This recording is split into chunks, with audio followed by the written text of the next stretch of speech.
हाँ मित्रों नमस्कार, मैं मनोज सिंह आप सभी का स्वागत एवं अभिनंदन करता हूँ। जैसे इसके पहले हम लोग अभी अलंकार पढ़ रहे हैं। आज अलंकार की आपकी अंतिम क्लास होगी। हम आपको शब्द अलंकार और अर्थालंकार दो प्रकार बता चुके हैं। जैसे शब्द अलंकार में हमने आपको बताया कि जहाँ शब्दों के माध्यम से पंक्तियों में चमत्कार या अर्थ के माध्यम से चमत्कार उत्पन्न हो वहाँ पर शब्द अलंकार, और जहाँ पर अर्थों के माध्यम से वहाँ पर अर्थालंकार। तो तीसरा हमने आपको अलंकार के भेद बताए थे। तो शब्द अलंकार, अर्थ अलंकार और उभय अलंकार।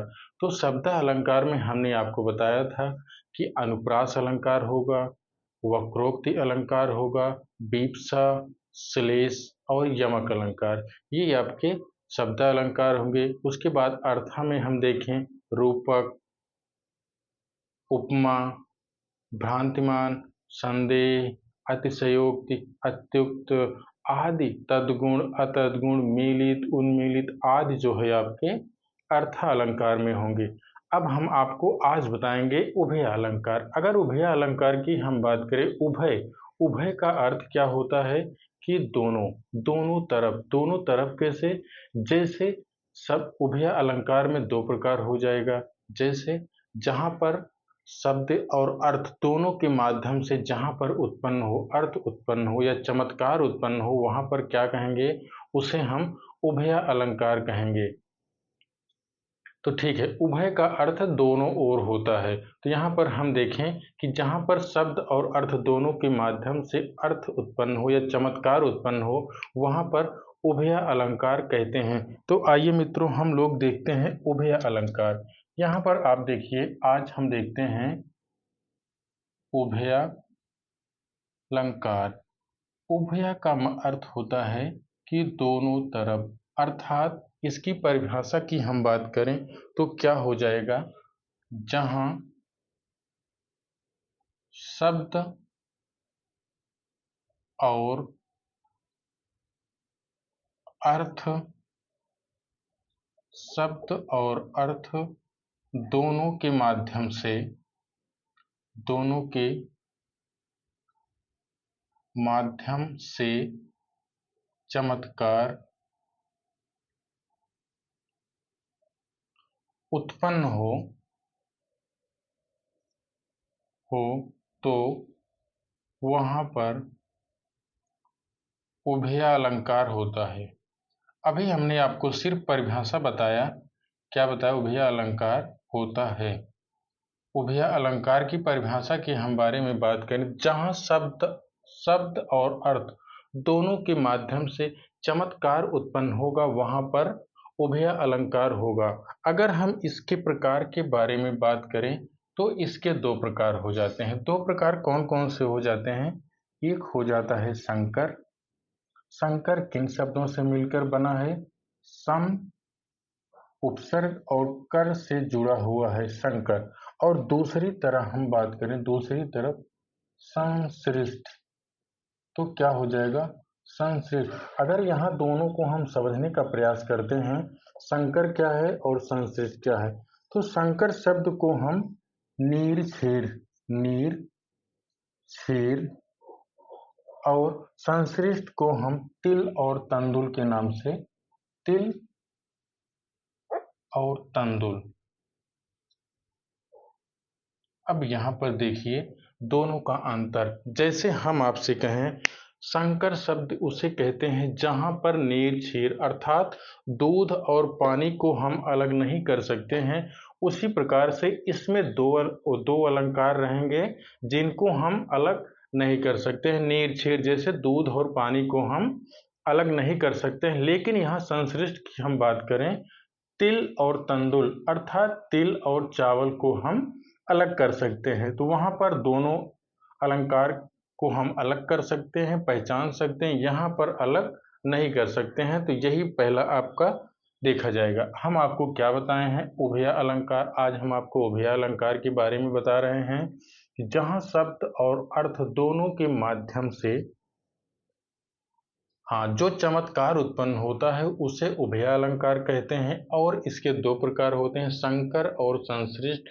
संकर में हम देखेंगे तो नीर और क्षीर की तरह एक दूसरे में इस तरह से मिले रहते हैं कि हम अलग नहीं कर पाते हैं, और संश्लिष्ट अलंकार में हम देखेंगे तो तिल और तंदुल अर्थात तिल और चावल की तरह उनको हम अलग कर सकते हैं। तो आइए एक एक अलंकार को हम लोग देखते हैं, एक एक अलंकार आगे देखेंगे। सबसे पहले हम संकर को ही देख लेते हैं। संकर, यहाँ पर देखें संकर अलंकार। ठीक, यहाँ पर परिभाषाएं हो गई हैं। अब आगे ऊपर हम एक एक करके देखेंगे। ठीक, हाँ, यहाँ पर देखें पहला उभय अलंकार का पहला अलंकार क्या हो जाएगा? संकर। संकर उभय अलंकार, इसे हम क्या कहेंगे? संकर उभय अलंकार, जो जहां से उत्पत्ति हुई आपको पता है। अब इसमें हम देखें इसकी परिभाषा क्या हो सकती है। जहां जहां दो अलंकारों में जहां दो अलंकारों में नीर क्षीर, जहां दो अलंकारों में नीर क्षीर की तरह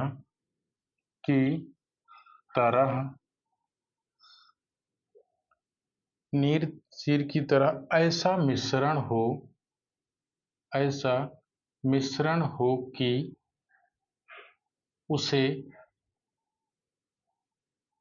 अलग नहीं किया जा सकता, अलग नहीं किया जा सकता है।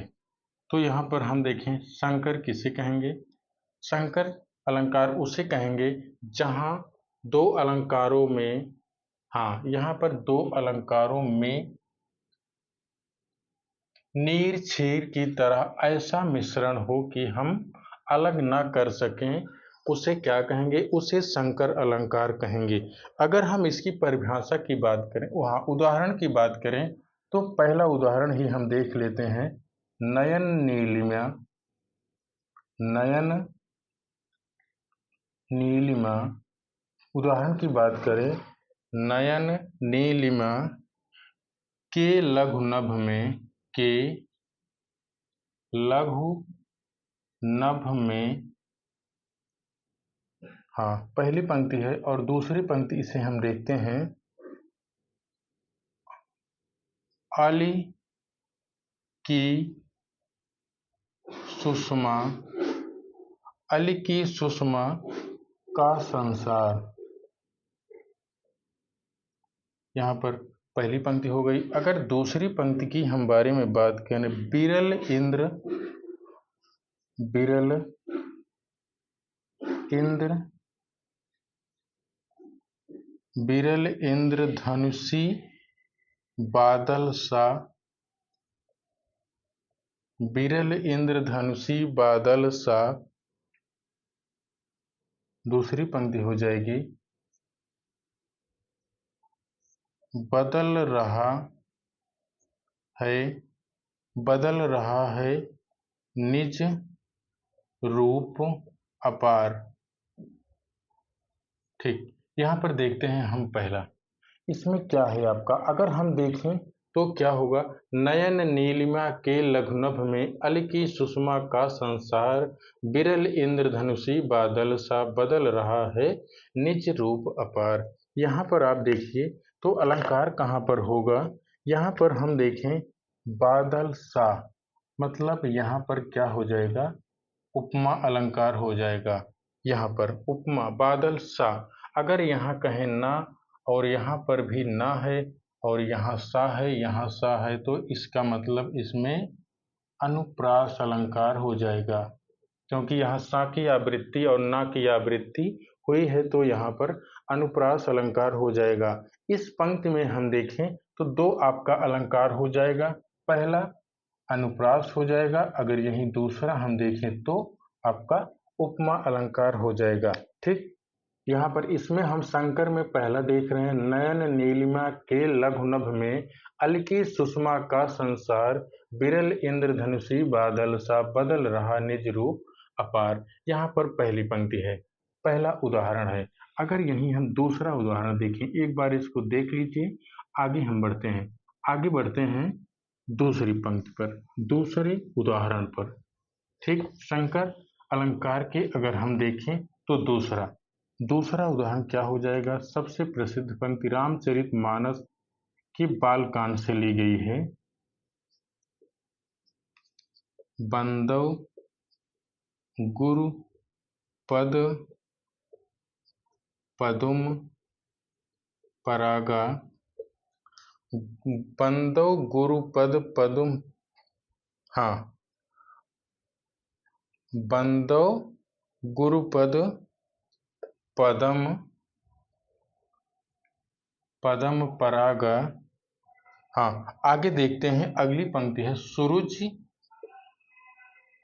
सुरुचि सुबास सुरुच सुबास सरस अनुरागा।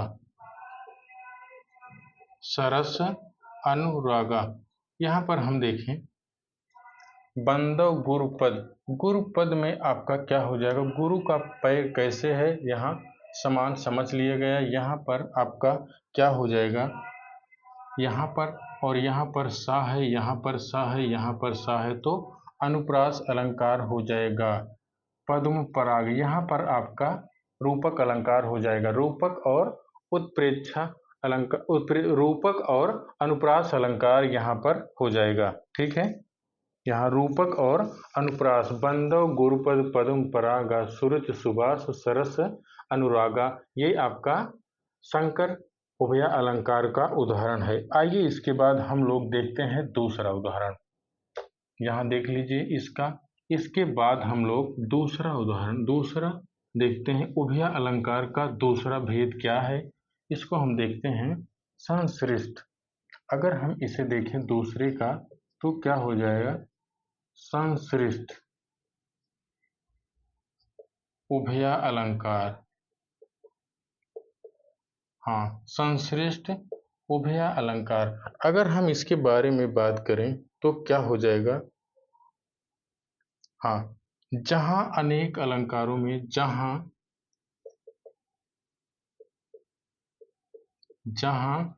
दो अलंकारों, या इसी को जहां अनेक अलंकारों में भी आप कह सकते हैं, जहां दो अलंकारों में तिल और तंदुल के समान, तिल और तंदुल के समान,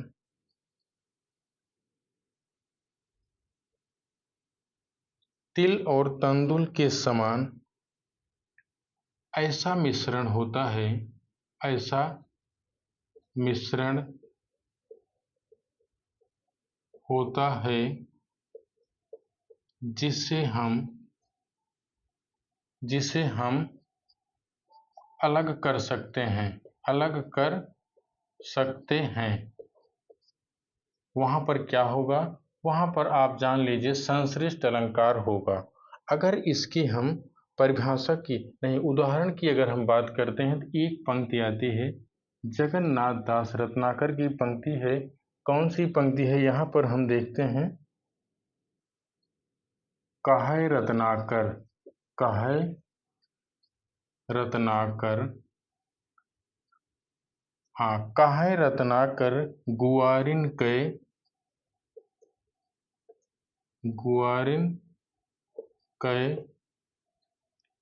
झौरी झौरी झौरी झौरी। और दूसरी पंक्ति में है दौरी दौरी दौरी दौरी नंद पौरी नंद पौरी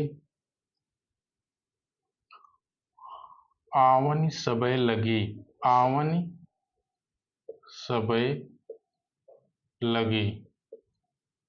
उसके बाद अगली पंक्ति है उझकी उझकी उझकी उझकी उझकी उझकी पद कंजन उझकी उझकी पद कंजन के पंजन पय के पैजन पय पैजन पय।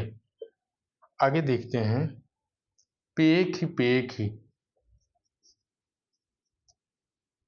हाँ, यहाँ पर देखते हैं अगला है पेखी पेखी पाती छाती छोहन सबे लगी छोहन सबे लगी।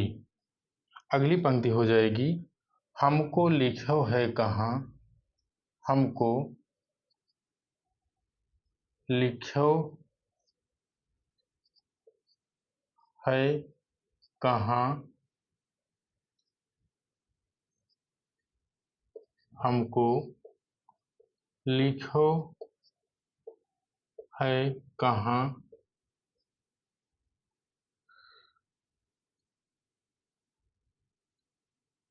कहाँ। इसके बाद की पंक्ति है हमको लिखो है कहाँ हमको लिखो है कहाँ हमको लिखो है कहाँ लागे सबे कहन।